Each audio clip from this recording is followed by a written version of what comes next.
Trust the process, try your best. We talk about that every time we start an art lesson. Getting this grant has given us the opportunity to teach these kids something a little more sincere about art. What Art Tech does, we strive to kind of use what the school is already doing really well with its students and then just build on that. Oak Grove has not had the resources, the funding to be able to bring art and music with our kids. This grant has given us the opportunity to teach and the curriculum in the hands of our teachers. Art Tech is a $5.8 million grant from the United States Department of Education to expand arts classes in Oklahoma. The classes that the grant can offer include classes in dance, drama, theater, music, and visual art. The districts we're serving, in many cases, lost their art program due to retirement of a teacher or a teacher leaving. With the grant, we have teaching artists coming in to teach it. Miss Lydia is our artist, and when she walks in the room, the kids get so excited. If you were an artist and you were making the choices about this painting,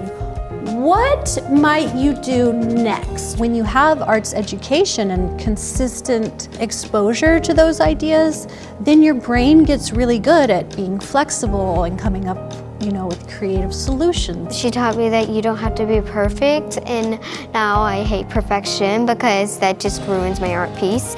And I also liked how she told us that if you mess up, you can make it into something new. No art has to be a masterpiece.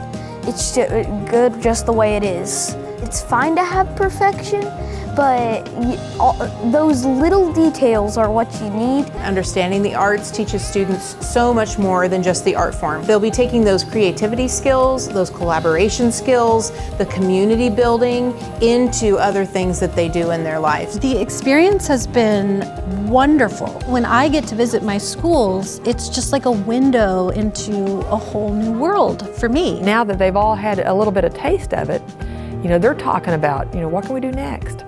So it's been very beneficial for them. The kids have loved it. We're hoping that we're stepping into that gap and helping students experience the arts, which is a wonderful thing.